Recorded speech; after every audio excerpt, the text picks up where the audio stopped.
Vamos lá, pastor Carlos Roberto de Souza, mais uma vez, muito obrigado por ter voltado ao Vejam Só. O senhor é uma pessoa extremamente experiente, madura, né, tanto na fé quanto na vida, exerceu a magistratura por longos anos, viu de tudo. Na sua opinião, quem é que escolhe os governantes brasileiros? São os eleitores ou é Deus? O tema proposto, como sempre, com muita sabedoria, ele traz em si embutido uma série de questões que nós não podemos, de forma alguma, questionar a soberania de Deus. Mas quem escolhe os eleitores, quem escolhe os governantes, eu entendo que são os eleitores. Seria bom se os eleitores fossem orientados por Deus, mas isso não acontece com todo o colégio de eleitores. Então, na verdade, são os eleitores que acabam escolhendo o governante para bem ou para mal? Para bem ou para mal. E até Deus também. O fato de Deus escolher nem sempre implica que aquele governante será uma bênção, porque às vezes ele quer trazer juízo para o povo. Certa feita, Deus escolheu o primeiro rei. E depois ele disse sobre essa escolha dele, disse, eu coloquei na minha ira e tirei no meu furor. Então, o fato de ser escolhido por Deus, que a gente entende que a soberania de Deus não deu corda no mundo e largou para lá. Ele está sempre monitorando todas as coisas, mas como foi proposto no início, a autoridade, ela sim, ela é constituída por Deus, mas é o grau de autoridade, não a pessoa, porque nós vemos aí, uns adotam uma bandeira, outra bandeira, e vamos dizer, poxa, então Deus está... É igual time de futebol, né? Ah, Deus está comigo, o outro jogador também, Deus está comigo. Mas se ele não suar a camisa, ele não vai ganhar jogo nenhum. Tá certo. Muito obrigado, pastor Carlos Roberto. Agora é a vez do pastor Marcos Granconato, ministro da Igreja Batista Redenção. E o senhor, pastor Marcos, para o senhor, quem escolhe os governantes brasileiros? Essa pergunta, eu acho que o pastor Carlos, ele tocou em pontos que são pontos com os quais eu concordo. Eu creio que, de fato, existe a participação humana nessa escolha, isso, no entanto, não anula a soberania divina. Então, já consegui mapear um pouquinho a opinião do pastor e perceber que não é tão distinta da minha, talvez, em alguns detalhezinhos que eu quero abordar. O grande problema é a gente conseguir conciliar, a velha história de conseguir conciliar as duas realidades. Esse é a grande luta da teologia ao longo de séculos. Como é que nós podemos harmonizar a responsabilidade e a validade dos atos humanos de decisão e de escolha, aquilo que eles fazem? Como é que nós podemos harmonizar isso com a soberania absoluta de Deus, mantendo essa soberania, que é bíblica, e, ao mesmo tempo, mantendo a responsabilidade dos homens pelos seus atos? Nós alcançamos um estágio na história da teologia, um estágio na história da igreja, em que a aceitação dessa tensão, que é real, porque a Bíblia ensina as duas coisas. A Bíblia ensina a soberania de Deus em cada aspecto da vida. E, ao mesmo tempo, a Bíblia menciona e ensina a responsabilidade humana em tudo que o homem faz. A possibilidade de administrar essa tensão, nós chegamos numa fase da história da teologia e da igreja que nós perdemos essa capacidade de aceitar as duas coisas. Antigamente, na mentalidade judaica, quando o cristianismo surgiu, os judeus aceitavam isso tranquilamente. Eles não entendiam, Mas eles sabiam, há um Deus soberano que rege a história vai numa certa direção, Deus tem suas escolhas, essas escolhas são válidas, essas escolhas não podem ser frustradas, o seu plano não pode ser frustrado, ele sempre fará sua vontade, há vários textos veterotestamentários que apontam para isso. E, no entanto, esse mesmo Deus que realiza seus planos, ele pune o homem quando o homem realiza os planos que ele planejou. Então, ele estabelece que a Babilônia se levantará para punir Israel. Depois ele pune a Babilônia porque a Babilônia puniu Israel. Então, os judeus se familiarizaram com essa tensão, com essa aparente contradição, que não é uma contradição, é uma tensão teológica. Há uma falta de informações bíblicas. A Bíblia não dá informações de como conciliar as duas coisas. E o que aconteceu então? Essa mentalidade, ela foi se perdendo aos poucos, os cristãos se afastaram dela, porque os cristãos dos primeiros séculos, eles se aproximaram mais da filosofia grega do que da cosmovisão judaica da história e da realidade.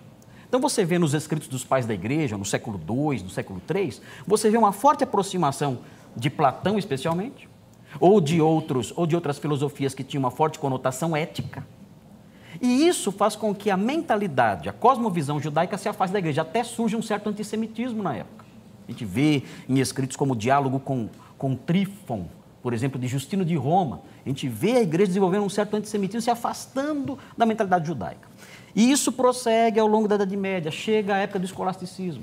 No escolasticismo, a teologia quer explicar tudo pela razão. Então, a soberania de Deus, ela fica um pouquinho nublada, a não ser diante de alguns homens que nutrem ainda a visão da soberania de Deus, né? Mas ela fica um pouquinho nublada por causa da importância da razão, tentando conciliar filosofia com teologia ao tempo da Idade Média, especificamente no período do escolasticismo do século XI até o século XIII, XIV. E depois disso, ainda vem a Revolução Francesa, que prega o tema liberdade, igualdade e fraternidade. É lindo isso. Mas essa revolução não é uma revolução meramente política. Essa revolução é filosófica. E ela veio para ficar. E ela cria um conceito de liberdade que não é só liberdade política. Não é liberdade da escravidão política. Liberdade para tudo. É liberdade de Deus, inclusive. É. Eu não tenho um Deus soberano sobre a minha cabeça. Então, esses conceitos todos, ao longo do século, se desenvolveram. A igreja assimilou isso. A igreja criou uma mentalidade a partir desses pensamentos todos, desses movimentos todos, e ela dificilmente consegue conviver com a ideia de um Deus soberano que rege a história, que tem as rédeas da história na sua mão, que controla cada detalhe de tudo, e ainda assim mantém o homem responsável por tudo. Então, essa mentalidade se desenvolveu ao longo dos séculos, ela é mundana. A Bíblia diz, não vos conformeis com este século. E isso tem a ver com cultura e pensamento. Mas transformai-vos pela renovação da vossa mente. Ou seja, eu devo renunciar a essa mentalidade helenista, a essa mentalidade filosófica, a essa mentalidade revolucionária, considerando a Revolução Francesa, e devo voltar para a Escritura. E o que diz a Escritura? A Escritura diz o seguinte, um dos textos que eu quero compartilhar aqui, o telespectador pode acompanhar em Daniel 2. Daniel 2 é um livro que fala da cosmovisão judaica, bíblica, acerca da história e do governo humano. Veja o que diz Daniel 2, versículo 21, falando sobre Deus. É Ele quem muda o tempo e as estações, remove reis e estabelece reis. Ou seja, Ele controla não só as forças da natureza, estamos aí orando para chover, né? Não controla somente as estações, as forças da natureza, os tempos, enfim. Ele controla também a política. Ele remove reis e ele estabelece reis. E isso é dito a Nabucodonosor, por exemplo, que achava que ele estava no governo porque ele tinha conquistado isso. Ele tinha conquistado. Mas por trás disso havia a soberania de Deus que tinha colocado ele. Então essa é a minha posição. O nosso assunto é complicado e nós estamos aqui com o pastor Carlos Roberto de Souza. Pastor, nos longos anos em que o senhor foi juiz, né, magistrado, o senhor, obviamente, muitas vezes ficou no impasse. Como decidir uma questão onde parece que as duas coisas têm razão? Como é que o senhor fazia?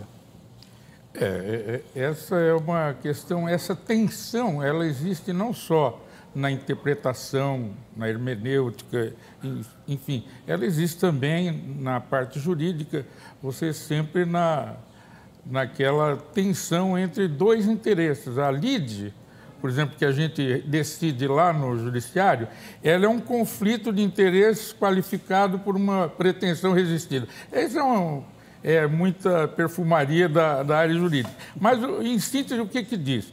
É que há um interesse de um lado, há um interesse de outro, existe a lei e existe o juiz, que é o intérprete autêntico da lei, segundo o ministro Eros Grau, hoje advogado, né?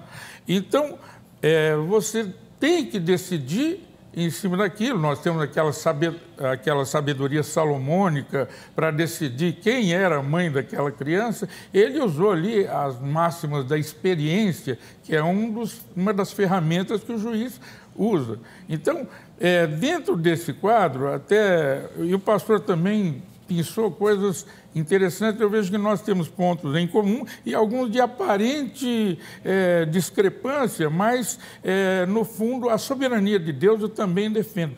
Eu só insisto o seguinte: nós estamos numa sociedade onde, se o povo de Deus não conhece a vontade de Deus, diz: o meu pensamento não são os vossos, e os meus caminhos não são os vossos. Seria ótimo se todos pudessem andar pelos caminhos e pelos pensamentos do Senhor, mas da soberania de Deus faz com que, até errando, a gente consiga acertar, porque os vários textos dele diz: agindo eu, quem impedirá? Então, às vezes escolhendo o mal, você está fazendo a vontade de Deus, escolhendo o bem, mas no fundo... e eu volto, eu não entendo que foi no primeiro século ou no segundo século que essa situação daquela persuasão racional veio funcionar e pôs tudo a perder. Eu acho que já foi bem mais antigo. Lá no Jardim do Éden, a serpente, ela veio com a persuasão racional, dizendo uma meia verdade, que na verdade era mentira inteira, né? Olha, no dia que você comer, então a pessoa já escolheu aquilo que Deus falou que não era para escolher.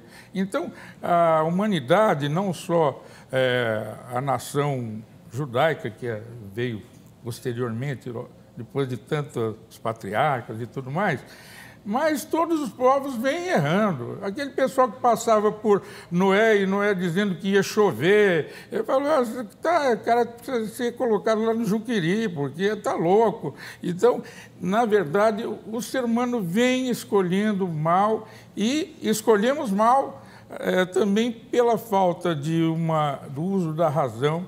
Não podemos nos conformar com este mundo, eu concordo, mas... a metanoia, ninguém entra por ela. Infelizmente, o que a gente vê aí nessa gladiação de vários candidatos, não quero aqui entrar no aspecto, mas a gente vê, às vezes, falta de proposta de um e de outro lado, uma série de coisas, mas o povo vai por aquele que canta mais bonito, a sereia que tem o canto mais agradável, e isso é ruim. Agora, a igreja, principalmente, que ela tem que ser a luz do mundo e o sal da terra, ela tem que saber escolher, ela tem que estar atenta para a suprema vontade de Deus e deve se curvar a ela. Eliezer, quando saiu para procurar a mulher para Isaac, ele orou, ele pediu: dá-me um bom encontro. Era ele que ia escolher, mas ele falou: não, Deus vai me orientar nessa escolha. Então, eu creio que Deus pode orientar a escolha, e Ele orienta, mas quem escolhe, no fundo, é uma pessoa que tem o seu título de eleitor e uma mente que ela normalmente torpedeada com uma série de informações certas ou erradas, mas que o leva a apertar o númerozinho 2 agora, né, e confirma. Pois é. Pastor Marcos Granconato, vou lhe fazer uma pergunta complicada. Quando a gente ouve o senhor falar, o senhor fez uma exposição, aliás, o senhor tem o dom do ensino, né? O senhor tem o dom de ensinar, que é uma das características do servo de Deus requeridas lá em Timóteo, né? Obrigado. Então a gente ouve o senhor falar, fica, claro, ele está certíssimo, tem toda a razão, não tem como discordar do irmão. Aí a gente olha para a história e vê lá que teve na minha opinião, um homem pouco conhecido no Ocidente, né? Mas que foi um tremendo assim, instrumento do diabo para dizimar a população do país dele, que foi o Pol Pot, do Khmer Vermelho, né? Que acabou lá com o Camboja. Massacrou milhões de pessoas, fez milhões de pessoas morrerem de fome, né? Deus que escolheu esse sujeito? Nós temos dificuldade de entender a soberania de Deus em face das tragédias e em face do sofrimento humano. Nós dizemos, Deus determinou algo assim? Deus nesse momento, Ele ainda estava com as rédeas da história em suas mãos? E a tendência natural da nossa mente humana, à luz da visão que nós temos, limitada, pequena, da nossa mente com suas limitações, suas cercas, é dizer, não, nesse instante, Deus disse, olha, eu vou deixar vocês um pouquinho ao léu e vamos ver o que acontece, né? E aí, bom, agora deixa eu interferir porque não deu muito certo. Mas não é isso que acontece. E a realidade teológica de que isso não acontece, de que Deus não abandona, Deus não sai do trono, do governo, da história, quando as tragédias vêm, predominantemente, me vem agora à mente, o livro do Apocalipse inteiro. Por quê? Se você ler o livro do Apocalipse, você vai ver que quando chega no capítulo 5, o capítulo 5, logo depois de mencionar as cartas às igrejas, tudo mais, o que é pintado naquele capítulo é o trono de Deus. E mostra o Senhor reinando, mostra a glória desse trono, mostra a sua grandeza, a sua soberania, a sua força, em cores extremamente vivas, em cores fulgurantes, mexe com a nossa imaginação, o tamanho daquela glória que é mostrada ali, e logo depois, não por acaso, mostra o início do caos completo no mundo, se instalando numa dimensão que põe no bolso tiranos como esse aí. Que faz com que tiranos como esse se pareçam com a Madre Teresa de Calcutá. Tamanhas são as tragédias que sobrevêm ao mundo nos capítulos seguintes, até o capítulo 19, quando o Senhor Jesus volta. Então, por que o autor do Apocalipse mostra isso? É muito simples. Há uma mensagem presente na composição desse livro. É a seguinte, olha, as tragédias escatológicas, elas virão numa dimensão que podem dar a impressão de que Deus perdeu o controle, que o mundo está como uma locomotiva desenfreada, descendo um abismo aí, e vai se arrebentar tudo. Mas não se esqueçam, antes de dar a informação dessa grande tragédia de proporções globais que advirá sobre o mundo, lembrem-se, o Senhor está no seu trono. Ele governa, Ele reina, Ele continua dirigindo a história, mesmo quando as circunstâncias ao nosso redor parecem dizer o contrário. Isso é viver pela fé. É eu olhar para um Hitler, é eu olhar para um tirano como Pol Pot, é eu olhar para um Idi Amin Dada, é eu olhar para um faraó, para um Pilatos, para um Nero, todos tiranos sanguinários, e dizer, o Senhor está no controle de tudo. Eu creio nisso. Isso é viver pela fé. Eu não entendo por que essas coisas estão acontecendo, mas eu sei que o meu Senhor é justo, soberano e bom, e essas coisas não estão frustrando a sua vontade, porque os seus desígnios e o seu querer não podem ser frustrados. Então essa é a concepção ortodoxa, né? Essa concepção cristã antiga, né? Eu quero ler um texto aqui de Romanos 9, 17, parece que estava adivinhando que você ia perguntar isso, que diz assim, porque a Escritura diz a Faraó, para isto mesmo te levantei. que significa isso? Deus dizer para Faraó, eu te levantei. Significa que Deus o alçou à posição de um líder político extremamente cruel, extremamente sanguinário, né? Escravizando ali o povo numa proporção que ninguém podia mais suportar. O povo começou a clamar porque não aguentava mais a crueldade daquele homem. Mas o texto diz, eu te levantei. E aí explica, para mostrar em ti o meu poder. Ele dá uma explicação, que nem sempre ele dá explicação. Aqui ele dá.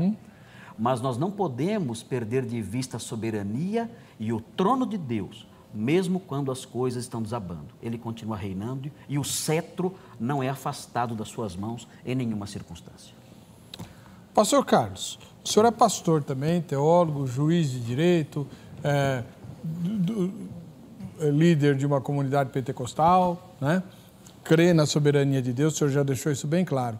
Mas quando o brasileiro escolhe mal o seu governante, a culpa é de Deus ou é do brasileiro? Há um ditado aí que diz assim, que nós somos senhores dos nossos atos, mas somos escravos das consequências dele. Então,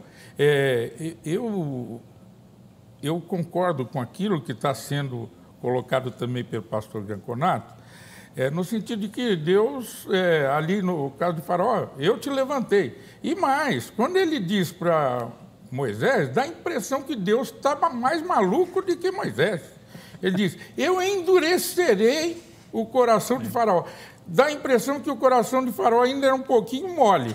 Deus falou, eu vou endurecer o coração dele. Então, não tem nenhum problema nisso. Agora, a história também, ela vê que muitas pessoas, por exemplo, as pessoas escolhiam, Deus escolhia os juízes, na época dos juízes.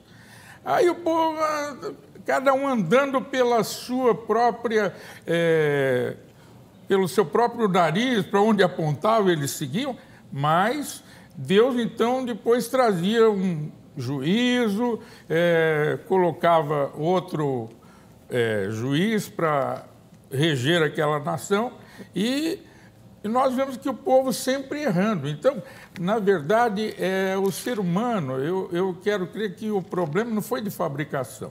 Deus fabricou, Deus colocou ali no Jardim do Éden, Deus fez o homem. Fabricar parece uma ideia assim meio...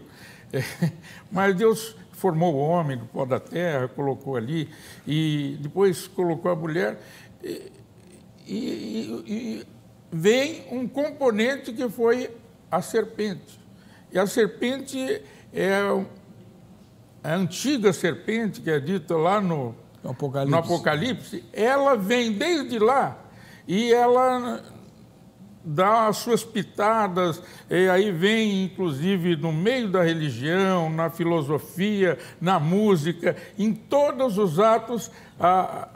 No fundo, ela pode ter um verniz, uma pintura aqui, mas é a antiga serpente que acaba anulando quase que, assim, pelo menos da mente das pessoas. Mas o reino de Deus, ele é soberano, é supremo, ao ponto de Jesus dizer para Pilatos, olha, você não sabe que eu posso te matar, fazer isso, fazer aquilo?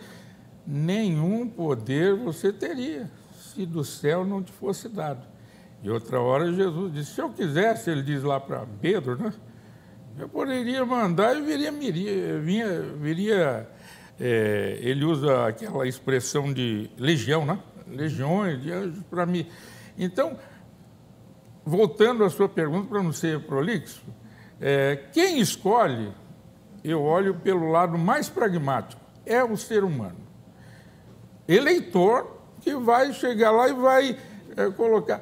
Olha, ateus vão estar apertando as duas e confirma e tal. Agora, no fundo, eu creio que o resultado, se for bom, é vontade de Deus, se for ruim, aos nossos olhos, também prevalece a vontade de Deus.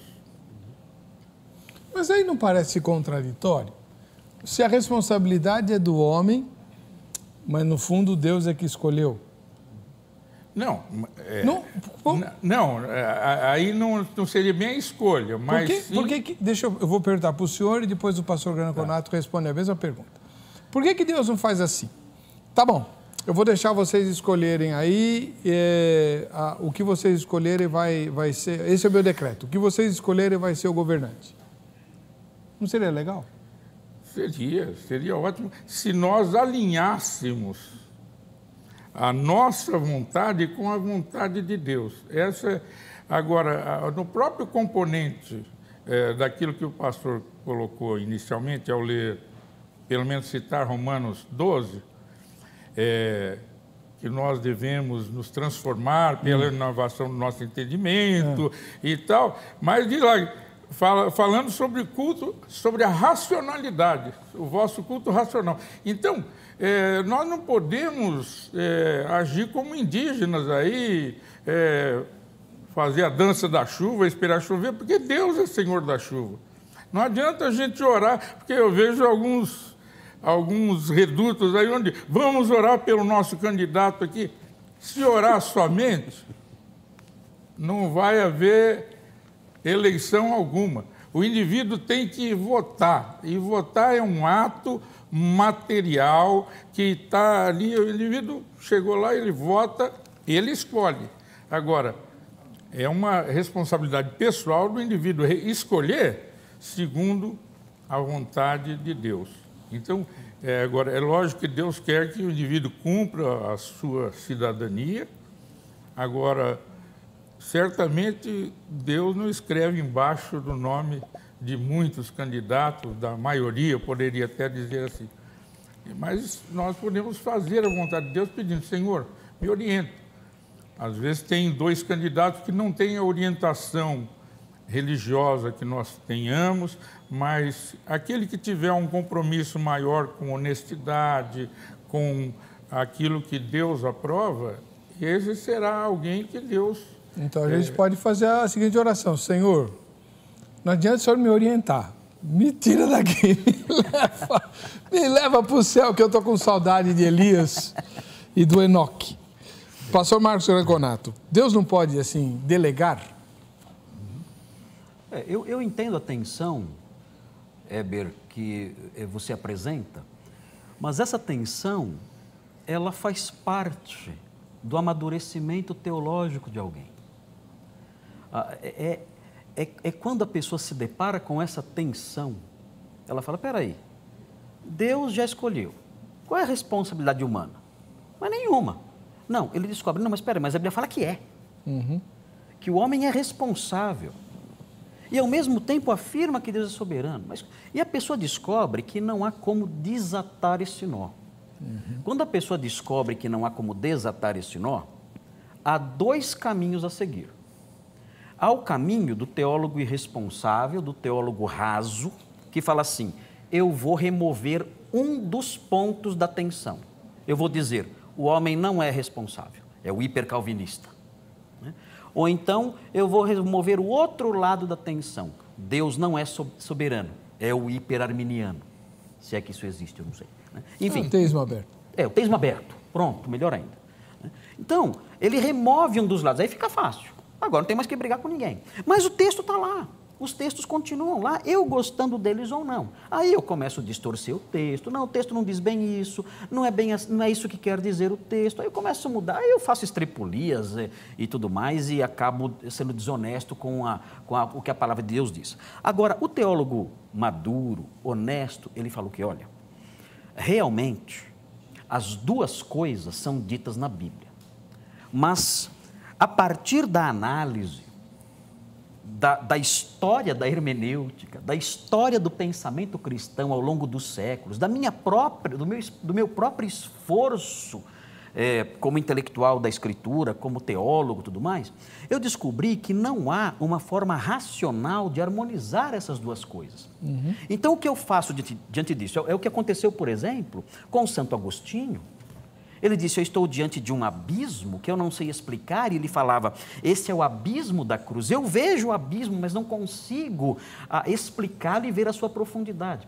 É o que aconteceu, por exemplo, com Irineu de Leão no século II. Quando Irineu disse o seguinte, olha, Deus deixou essas brechas para que nós sempre sejamos discípulos. Deus não contou tudo e não ensinou tudo para que ele sempre seja mestre. E eu sempre seja discípulo humildemente dizendo, eu não sei.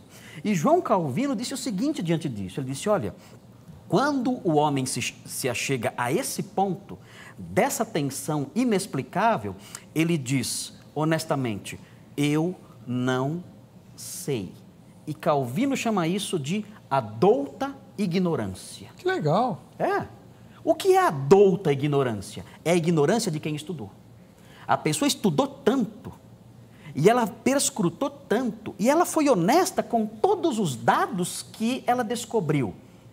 E por saber tanto, ela chega à conclusão seguinte, realmente não há resposta, a Bíblia não revela como harmonizar isso. Ela não joga fora a soberania, ela não joga fora a responsabilidade, ela reconhece a sua pequenez. E aí ela diz, eu não sei porque estudei, é a douta ignorância. Então, é a esse ponto que a teologia brasileira tem que sair lá do colchão que foi apresentado aí agora há pouco, né? Os crentes têm que sair desse colchão que foi apresentado agora há pouco, um colchão gostoso, né? Com massaginha, que faz bem, que faz eu dormir bem, e conviver com essas realidades difíceis do drama teológico, sabendo, há mistérios que não foram revelados. Mas uma coisa é certa, Deus é o soberano que decreta, e o homem é o agente que realiza, como bem falou o pastor Carlos aqui. E as duas coisas são reais. O homem é o agente, ele realiza, ele vota, ele vai lá, aperta o botão.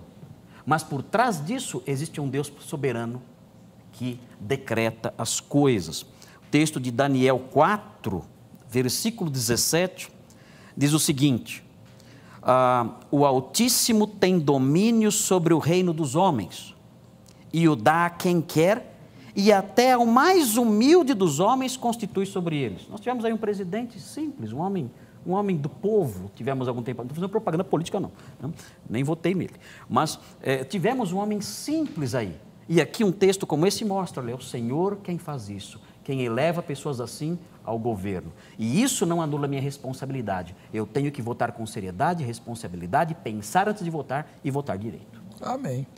A Marisete Gonçalves, ela mora em Macapá, no estado do Amapá. Quem escolhe são os eleitores. Cada povo tem o governante que merece. Isso é livre-arbítrio. Do jeito que você fala, a Marisete está parecendo mais maldição.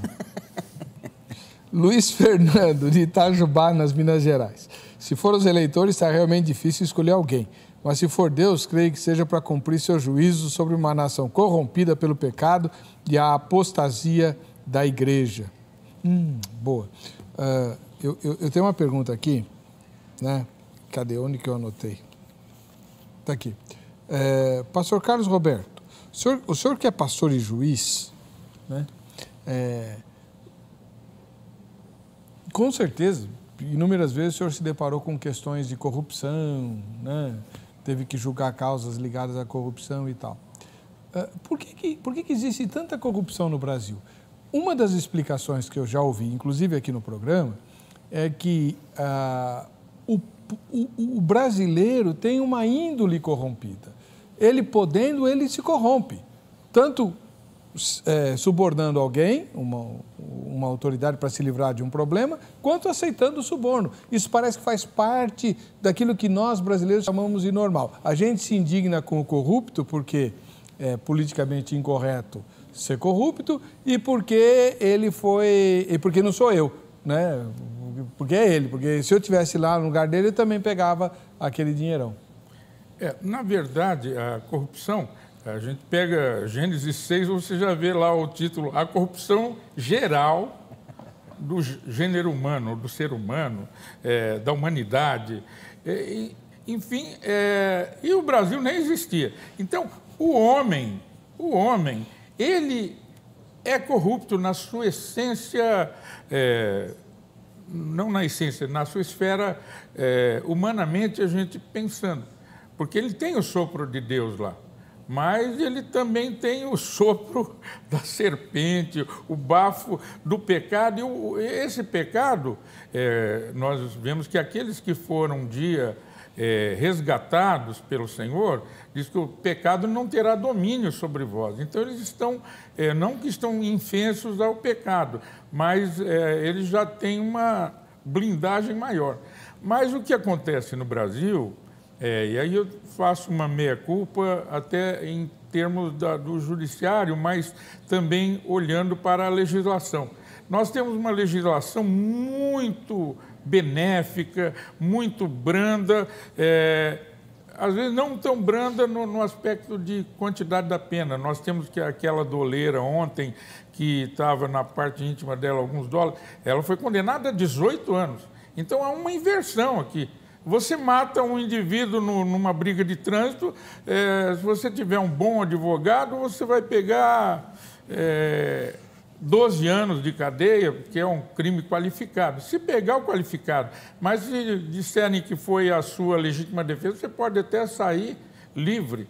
Então, me parece que a vida humana está valendo menos do que o dólar na cueca ou no meio da Bíblia, sei lá o quê. Então, o que precisaria é haver um aparelhamento melhor do Estado para fazer com que as pessoas cumpram as penas condignamente e efetivamente. O mensalão, por exemplo, era de 2003, 2004, isso veio por consequência do STF ter sido ágil, a gente fala 3, 4 anos, muito tempo, mas se julgou o ano passado. 10 anos depois. 10 anos depois. E é igual um filho da gente que faz uma arte lá e você dá uma chineladinha nele. Não pode, agora a lei não... Mas vamos dizer assim, mas se essa chineladinha acontecer num momento em que ele te desobedeceu, aquilo é efetivo. Agora, 14 anos depois, eu tive um caso que eu julguei. O indivíduo com 18 anos ele cometeu um furto e depois disso ele casou, nasceram 2 filhos, ele estava já numa outra cidade, trabalhando, um dos melhores funcionários, porque o advogado da empresa comprou a briga e veio, não, esse indivíduo é uma pessoa maravilhosa, como é que pode... E era alguma coisa lá do passado dele. Então, se ele tivesse sofrido uma sanção de 30 dias de cadeia ali e tal, ele tinha pago aquilo para a sociedade e, ao mesmo tempo, só que aí veio a coisa para a gente resolver. Graças a Deus que o promotor era uma pessoa muito... e normalmente são pessoas muito experimentadas e tal, e viram que não era um caso... qualquer. A punição não cabia mais. Então, nós demos o regime aberto para ele, observamos ele ali até ele conseguir seu livramento condicional. Mas muitas vezes é isso, há uma injustiça. Justiça tardia, dizia o Rui Barbosa, ela é injustiça, é suma injúria, né? Quando acontece isso. Então, até outro dia eu vi alguém brincando, falando assim, a corrupção está acabando no Brasil, porque está acabando o dinheiro. Pois é. Doutora Maria Flor de Holanda, ela mora na capital da Bahia. São 26 anos da Constituição Cidadã. Essa é a 7ª eleição presidencial livre e sem crise institucional desde 1988. A quinta parte do eleitorado, ou seja, 20%, é jovem, entre 16 e 25 anos. Muitos protagonistas das manifestações das ruas do ano passado votam pela primeira vez. O direito de escolha livre e consciente. A informação, para tanto, é peça-chave. Deus hoje não escolhe, mas confirma a bênção sobre o escolhido. Deus abençoa o escolhido? Às vezes é o contrário. Então? O que acontece é que existe uma teologia intuitiva. O meio evangélico acredita que pode inventar teologia a partir das suas percepções, a partir das suas preferências. Olha, nós podemos inventar muitas coisas. Essa irmã pode inventar aí uma receita de bolo, ela pode inventar uma história bonita, ela pode inventar algum enfeite para as suas roupas e até coisas até mais relevantes. Mas no campo da teologia nós não podemos inventar. No campo da teologia nós temos cercas, e essas cercas são a Sagrada Escritura. Então, as pessoas, elas afirmam coisas que lhes vêm à mente que não são tão absurdas assim. mas faltam a essas afirmações o devido amparo bíblico. Então, pode acontecer sim de Deus escolher alguém e não abençoar essa pessoa que ele escolheu. Como aconteceu com o faraó, acabei de dizer. Deus ele fala, eu te levantei, não para te abençoar, para você governar e durante o seu governo você experimentar a minha punição, você conhecer o meu poder. O mesmo aconteceu com Nabucodonosor, o mesmo aconteceu com outros governantes, com Pilatos, que foi bem lembrado pelo pastor Carlos aqui. Olha, nenhuma autoridade lhe foi dada que do céu não tenha vindo. E nós sabemos que a bênção de Deus não estava sobre Pilatos. Ele teve grande responsabilidade, de acordo com Atos capítulo 4, ele teve grande responsabilidade no assassinato do Senhor Jesus Cristo. Então, essas afirmações que têm assim até uma conotação, até um pouquinho ousada, né? O pessoal fala tal, é uma liberdade que o meio evangélico arroga para si, que o Senhor não nos dá. Nós temos liberdade em Cristo, temos liberdade de pensamento, mas não temos liberdade para criar verdades. Essa senhora, por exemplo, que disse há pouco aí, nós temos isso é o livre-arbítrio. Criaram um conceito de livre-arbítrio que não existe. A Dona Maria, eu não sei, não lembro o nome dela. A do livre-arbítrio foi a primeira, né? Qual é o nome dela? Não lembro o nome dela agora. Lá, foi a Marisete. Dona Marisete, né? Essa irmã aí, Deus abençoe a irmã. E é uma bênção saber que pessoas estão interessadas no programa e assistindo e aprendendo, mas a irmã Marisete, ela usa a expressão livre-arbítrio de uma forma popular que inventaram.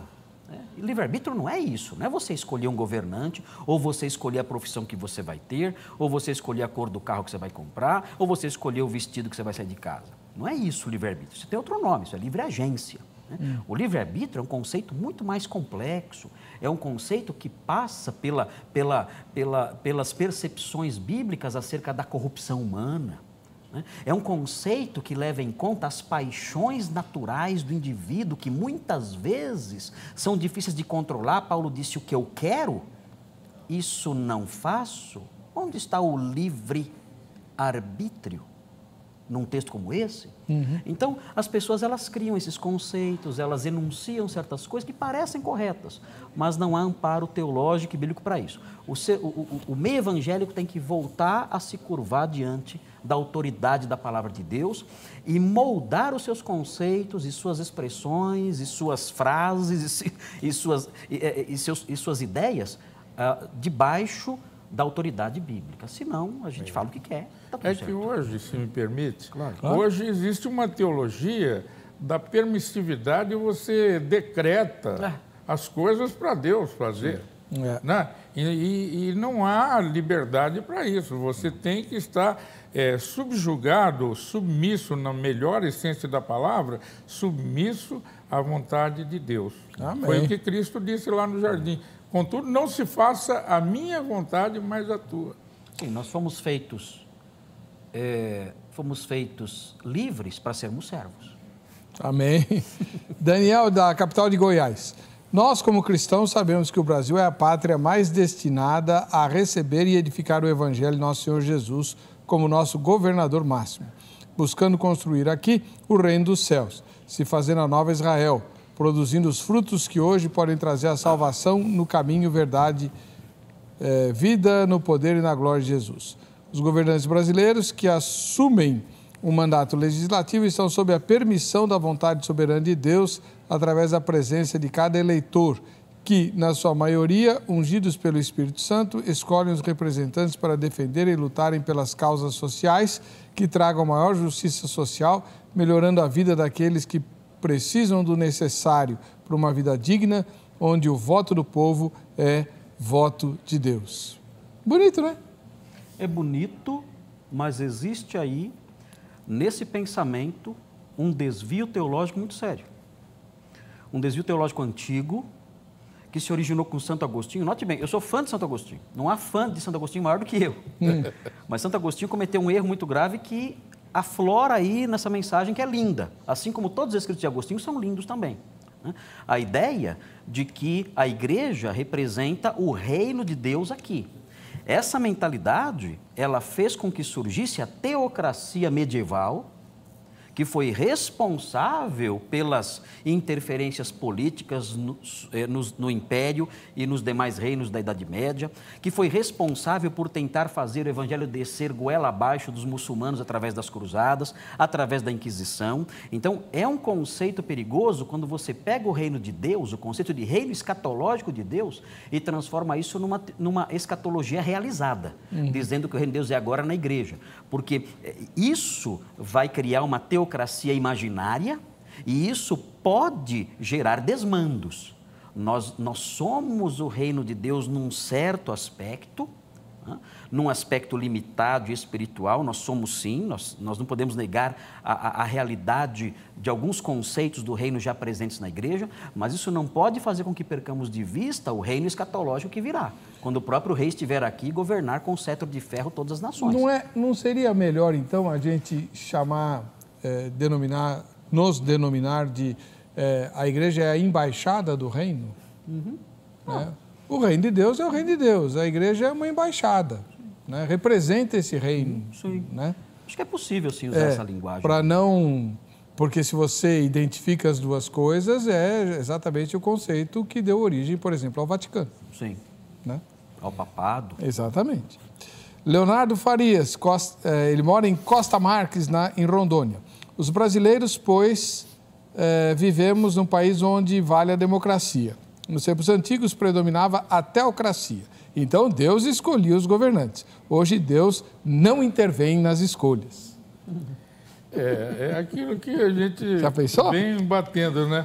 Estamos na ao léu, de que Deus está, seja na democracia, na teocracia. Na teocracia já não se discute. A tensão, ela aparece, ela fica mais evidente, justamente quando é homens. Eu estava aqui pensando no colégio apostólico. Quando faltou um, já elegeram outro. E aí vem Paulo. E nunca mais aparece o outro eleito, né? O outro não aparece. Paulo teve questionado o apostolado dele porque não foi escolhido pelos outros, mas foi confirmado por Deus de uma forma... E escreveu 2/3 do Novo Testamento e não era apóstolo. Bom, vamos lá. Pastor Granconato, se alguém dissesse para o senhor, depois o senhor vai responder a mesma pergunta. Agora eu vou inverter. Pastor Granconato, se alguém chegar para o senhor lá na Redenção e falar assim, os brasileiros escolheram a pessoa tal e Deus permitiu. Não foi isso, determinação de Deus que a pessoa tal ganhasse a eleição. O que o senhor diria? Eu diria? A palavra de Deus, na verdade, ela usa a expressão permissão. Ela fala, olha, não cai nem um pássaro, nem um pardal cai sem o consentimento do Pai Celeste. Então, não é teologicamente errado usar essa palavra, o consentimento, a permissão. Agora, note bem, essa permissão, esse consentimento, não existe porque ele olha na hora e fala, pensando bem, vou deixar. Não é assim, não é como a gente funciona, né? Esse consentimento existe por causa de um desígnio, por causa de um decreto. Ele diz, olha, isto realmente está dentro do meu decreto. Isto está dentro do meu plano. Por isso, vou consentir. Ou seja, existe o consentimento? Existe o consentimento, não posso negar isso, a própria Bíblia usa a expressão. Mas esse consentimento, ele está dentro, ele responde, ele está debaixo de um decreto. Deus decretou as coisas. E elas acontecem com sua permissão por causa desse decreto que existe, eu diria isso. Então, seria certo dizer, olha, Deus, os eleitores escolheram e Deus permitiu isso. E aí eu completaria, por causa do seu eterno decreto. Porque se fosse contrariar o decreto eterno, não haveria permissão. Não haveria permissão. O que o senhor acha disso? Eu pego até esse contraponto, mas... que a vontade de Deus ela é boa, perfeita e agradável. Está lá em Romanos. E muitas vezes você olha no que está acontecendo e você fala, mas isso não é nem bom, nem perfeito, nem agradável, para o que você está vendo.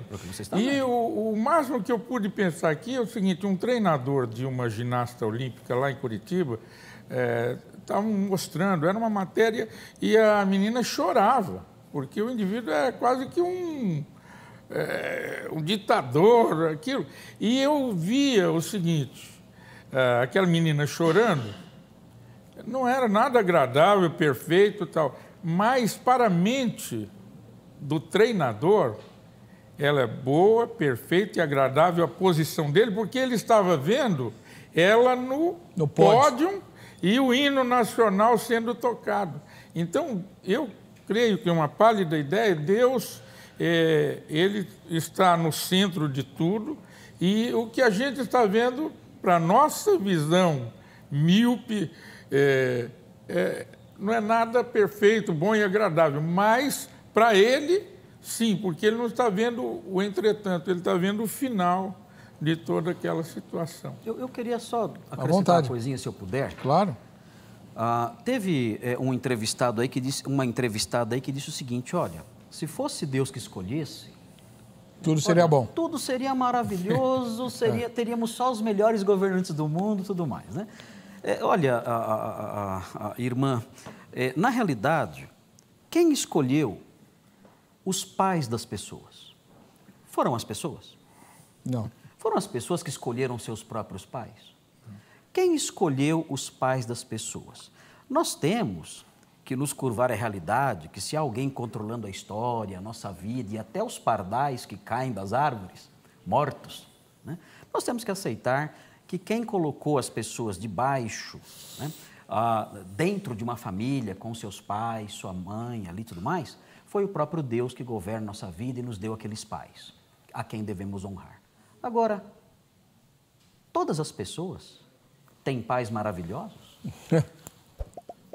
O fato de Deus ter dado pais para todos significa que todos esses pais são pais fantásticos, maravilhosos, cheios de amor, que ensinam corretamente? Claro que não. É mais uma vez aí que nós nos deparamos com os mistérios da soberania de Deus. Deus disse a Moisés: quem fez a boca do mudo? Será que Deus só faz o que nos agrada? Quem fez o ouvido do surdo? Quem fez os olhos do cego? A irmã certamente sabe responder essas perguntas, são perguntas retóricas. Foi o próprio Deus quem fez. Então, nem sempre as ações de Deus, ainda que sejam todas justas e santas, nem sempre elas são agradáveis. E explicáveis. E explicáveis. Não, essas não são mesmo, né? Essas não são mesmo. A mente está acima do nosso, da nossa compreensão. Nós estamos chegando ao final.